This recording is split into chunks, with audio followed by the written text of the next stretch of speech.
Hello student, welcome to my YouTube channel learn and teach student. आज की video में हम डिस्कशन करेंगे इंपॉर्टेंट क्वेश्चन के बारे में जो यहाँ पे diploma mechanical engineering fourth semester का है, सब्जेक्ट थ्योरी ऑफ मशीन का है। ठीक है, ये क्वेश्चन को रिलीज किया जा रहा है 21 दिसंबर 2022 को और न्यू सिलेबस के बेस के आधार पर बनाया गया है। ठीक है, ये जो यहाँ पे सब्जेक्ट है थ्योरी ऑफ मशीन, इसका 8 गो चैप्टर है और इस वाली वीडियो में मैंने चैप्टर 1 से लेकर चैप्टर 4 तक इंपॉर्टेंट क्वेश्चन को बताए हैं और साथ में इसका आंसर को भी एक्सप्लेन किया गया है, साथ में एमसीक्यू क्वेश्चन और साथ में इसका न्यूमेरिकल को भी एक्सप्लेन किया गया है। ठीक है स्टूडेंट, मेरे पास समय नहीं था, इसी कारण मैं टाइपिंग नहीं कर सका। मैं बुक के सिलेबस के अनुसार आपके सामने इंपॉर्टेंट क्वेश्चन और साथ में उसका आंसर को एक्सप्लेन करके दिखा रहा हूँ। ठीक है, चलिए स्टूडेंट वीडियो को शुरू करते हैं, स्टार्टिंग से समझते हैं। और जो स्टूडेंट इस चैनल को नए आए हुए हैं, चैनल को सब्सक्राइब करते हुए अपने दोस्तों के ग्रुप में जरूर वीडियो शेयर कीजिए।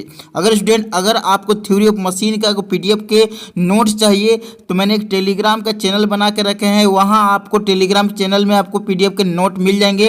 आप उसे चाहे तो यहां पे हार्ड कॉपी में निकलवा सकते हैं। टेलीग्राम चैनल का जो लिंक है मेरे वीडियो के डिस्क्रिप्शन में दिया हुआ है, वहां जाके आप ज्वाइन हो सकते हैं। ठीक है, सिंपली लिंक के ऊपर क्लिक करना है। जैसे ही क्लिक करते हैं तो आपके सामने ऑप्शन आएगा ब्राउजर का और टेलीग्राम ऐप का। तो सिंपली आपको टेलीग्राम ऐप को चूज कर लेना है, उसे ओपन कर लेनी है। जैसे ही आप ओपन कीजिएगा तो मेरे चैनल में आ जाइएगा, ज्वाइन करके आप वहां पीडीएफ के नोट को गेट कर सकते हैं फोर्थ सेमेस्टर वाले को। ठीक है, चलिए स्टूडेंट वीडियो को शुरू करते हैं। मुझे आशा है कि आपको ये वीडियो पसंद आएगी और स्टार्टिंग से शुरू से अंत तक जरूर देखें वीडियो को। तो सबसे पहले आप चैप्टर फर्स्ट आती है, चैप्टर फर्स्ट में एमसीक्यू क्वेश्चन है। ठीक है, तो आपको सारे क्वेश्चन को प्रैक्टिस कर लेना है। ठीक है, क्वेश्चन नंबर 2 की अगर बात करते हैं तो ये क्वेश्चन बहुत ज़्यादा इंपॉर्टेंट है और साथ में इसका डायग्राम जरूर ड्रॉ करके दिखाएगा। ठीक है, क्वेश्चन नंबर 3 की अगर बात करते हैं तो ये क्वेश्चन किसी भी हाल में आपको करनी ही करनी है और साथ में डायग्राम जरूर ड्रॉ कीजिएगा। ठीक है, क्वेश्चन नंबर 4 की अगर बात करते हैं तो ये क्वेश्चन भी बहुत ज़्यादा इंपॉर्टेंट है, आपको किसी भी हाल में क्वेश्चन नंबर 3 या क्वेश्चन नंबर 4 पूछ सकता है। ठीक है, क्वेश्चन नंबर 5 और क्वेश्चन नंबर 6 उतनी ज़्यादा इंपॉर्टेंट नहीं, अगर समय है तो कर सकते हैं।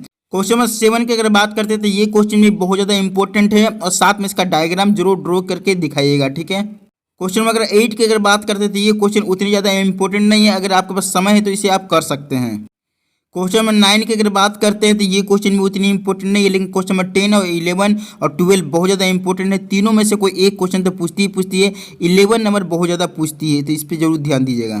क्वेश्चन नंबर यहाँ पे 13 और 14 की अगर बात करते हैं तो दोनों क्वेश्चन में से एक क्वेश्चन पूछती है, दोनों को आपको कॉन्सेप्ट क्लियर रखनी है। ठीक है, क्वेश्चन अगर 15 की अगर बात करते हैं तो ये क्वेश्चन भी कभी कभी पूछ सकती है, तो अगर समय है तो इसको आप कर सकते हैं और साथ में इसका डायग्राम जरूर ड्रॉ कीजिएगा। ठीक है, चैप्टर 2 की अगर बात करते हैं तो ये चैप्टर में से एक यहाँ न्यूमेरिकल बेस्ड क्वेश्चन पूछती है और एक यहाँ पे थ्योरिकल बेस्ड क्वेश्चन पूछती है। तो इसमें जितनी भी मैंने गोल सर्किल करके दिखाया है न्यूमेरिकल, आपको प्रैक्टिस कर लेनी है। ठीक है, जैसे कि क्वेश्चन नंबर 2, 3 और 4 तीनों को प्रैक्टिस कर लेनी है।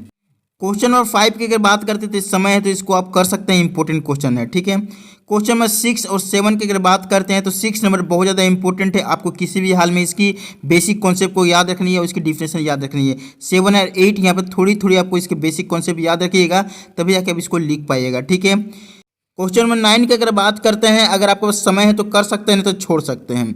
चैप्टर 3 की अगर बात करते हैं तो क्वेश्चन नंबर 2 पे बहुत ज़्यादा ध्यान देनी है और साथ में इसका डायग्राम जरूर ड्रॉ करके दिखानी है।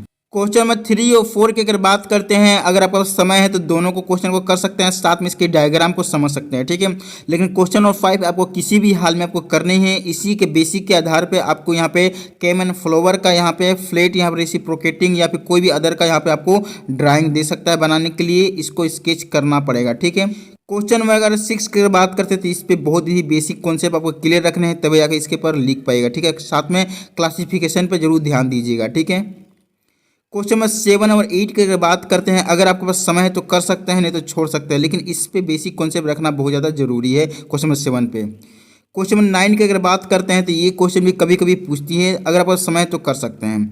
चैप्टर 4 की अगर बात करते हैं तो इसमें एमसीक्यू क्वेश्चन सबसे पहले जो यहाँ पे आपको क्या प्रैक्टिस कर लेनी है। ठीक है, क्वेश्चन नंबर 2 की अगर बात करते हैं तो ये क्वेश्चन बहुत ज़्यादा इंपॉर्टेंट है, आपको किसी भी हाल में करना है। क्वेश्चन नंबर 3 उतनी ज़्यादा इंपॉर्टेंट नहीं है, लेकिन क्वेश्चन नंबर 4 बहुत ज़्यादा इंपॉर्टेंट है, आपको किसी भी हाल में करने है और साथ में इसके डायग्राम को जरूर ड्रॉ करके दिखानी पड़ती है। ठीक है, क्वेश्चन नंबर 5 की अगर बात करते हैं तो ये क्वेश्चन कभी कभी पूछती है, उतनी ज़्यादा इंपॉर्टेंट नहीं है, अगर समय है तो कर सकते हैं, नहीं तो छोड़ सकते हैं। ठीक है, क्वेश्चन नंबर 6 की अगर बात करते हैं तो ये क्वेश्चन बहुत ज़्यादा इंपॉर्टेंट है और क्वेश्चन नंबर 7 भी बहुत ज़्यादा इंपॉर्टेंट है और साथ में इसकी डायग्राम जरूर ड्रॉ करके दिखानी पड़ती है, चाहे यहाँ पे सिंपल गियर ट्रेन हो या फिर कंपाउंड गियर ट्रेन हो। ठीक है, देख सकते हैं किस तरह से डायग्राम है, इसको जरूर ड्रॉ करके दिखाइएगा। ठीक है, क्वेश्चन नंबर 8 की अगर बात करते हैं तो ये क्वेश्चन कभी कभी पूछती है, ठीक है। तो इस पे बेसिक कॉन्सेप्ट अगर समझ है आपके पास तो कर सकते हैं, तो छोड़ सकते हैं। क्वेश्चन नंबर 9 10 छोड़ सकते हैं, कोई दिक्कत नहीं है, ठीक है।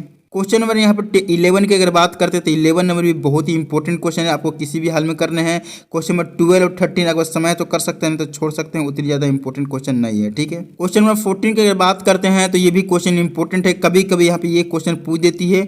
और क्वेश्चन नंबर 15 भी इंपॉर्टेंट क्वेश्चन है, आपको इस पर बेसिक या थ्योरिकल यहाँ पे बेसिक कॉन्सेप्ट क्लियर रखने हैं, ठीक है। क्वेश्चन नंबर 16 और 17 की अगर बात करते हैं, अगर आपका समय है तो कर सकते हैं, नहीं तो छोड़ सकते हैं, उतनी ज़्यादा इंपॉर्टेंट क्वेश्चन नहीं है, ठीक है। लेकिन यहाँ पे क्वेश्चन नंबर 18 और 19 की अगर बात करते हैं तो दोनों क्वेश्चन को थोड़ा थोड़ा जरूर प्रैक्टिस कर लीजिए, थोड़ा समझ लीजिए, इसी के बेसिक आधार पर शायद क्वेश्चन आपसे पूछा जा सकता है, ठीक है। मुझे आशा है कि आपको इंपॉर्टेंट क्वेश्चन बढ़िया तरीके से समझ में आ चुका होगा थ्योरी ऑफ मशीन का, चैप्टर 1 से लेके चैप्टर 4 तक, ठीक है।